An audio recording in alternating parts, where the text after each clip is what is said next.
Ushtrusja detyrës së presidentes së Kosovës Albolena Haxhiu ka caktuar 6 gushtin si datë të seancës konstituive të Kuvendit të Kosovës. Ajo tha se nuk po fton me nguti seancën konstituive për shkak që ende nuk ka një dakordim për çështjen e presidentit. Në këtë mënyrë, ajo tha se po jepet kohë partive politike për dialog. Haxhiu nuk tregoi nëse do të jetë sërish e propozuara e lëvizjes vendosje për presidente, duke theksuar se për këtë do të vendos partia. Një pjesë të rëndësishme të konferencës, ajo ja kushtoi çështjes së kërkesës për rikthim në punë të gjyqtarëve dhe prokurorëve serb. Ushtrusja detyrës së presidentes tha se këta ish-gjyqtarë që dha ndërheqjen në vitin 2022 nuk mund të rikthehen në punë sepse nuk u lejon ligji. Përgjatë ushtrimit të mandatit të tyre, Haxhiu tha se këta gjyqtarë dhe prokurorë kanë marrë direktiva nga Serbia, prandaj sipas saj, asnjë shtet demokratik nuk do ta pranonte një situatë kur gjyqtarët e prokurorët të dirigjohen nga një shtet tjetër. Duke komentuar mbledhjen e sotme të Këshillit Gjyqësor, ajo theksoi se në rast se KXK-ja vendos që të rikthejë në punë këta gjyqtarë, do të ishte shumë e rëndë dhe shumë e rrezikshme.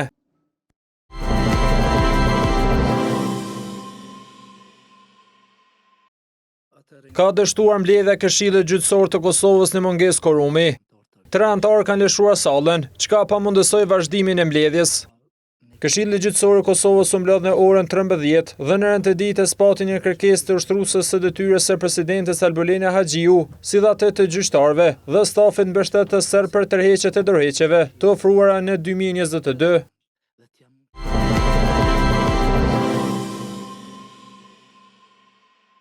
Pas rënimeve në liçenin e Ujmanit, Ministria e Mjedisit dhe Planifikimit Hapësinor ka njoftuar se po shqyrtohen me intensitet të lartë edhe uzurpimet dhe ndërtimet pa leje, sidomos rreth liçenit të Batlllavës dhe atij të Badovcit.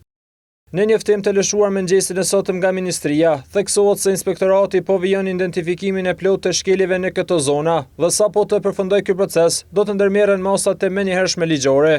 Ky njoftim i Ministrisë vije pas reagimeve nga ndërkombëtarët në lidhje me rënimin e villave në liçenin e Ujmanit.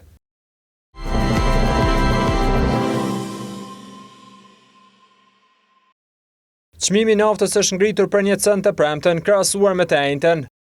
Sipas vendimit të Ministrisë së Industrisë, Ndërmarrësisë dhe Tregtisë dhe Inovacionit, tavani maksimal i naftas për sot është caktuar në €1.69 për litër, i benzinës në €1.50 për litër, ndërsa i gazit 0.60 për litër.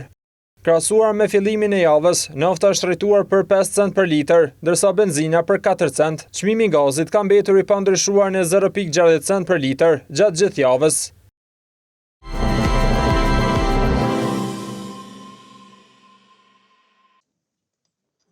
Në gjykatën themelore të Prishtinës janë dhënë fjalët përfundimtare në rastin për friksim të dëshmitarëve të mbrojtur në rastin Drenica 1, ku të bashkakuzuar janë kryetari Skënderit Samil Ushtaku dhe Ismet Haxha, Rustem Rokolli, Recep Gjota, Fatmir Mjaku, Skënder Tahiri, Bajram Dibrani, Esher Emet Jashari.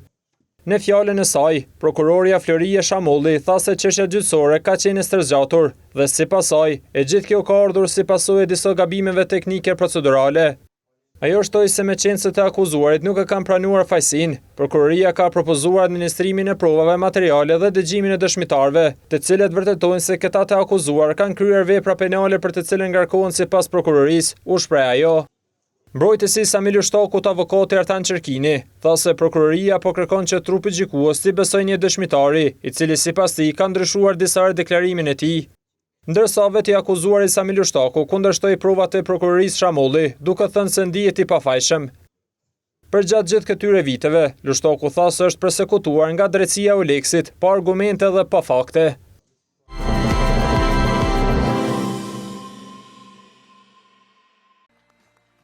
Shtetet e Bashkuara kanë vendosur tarifa të reja për 60 partnerë tregtar, që përbëjnë shumicën ndërmuese të importeve të saj, mbi pretendimet se kanë dështuar të ndalin punën e detyrueshme.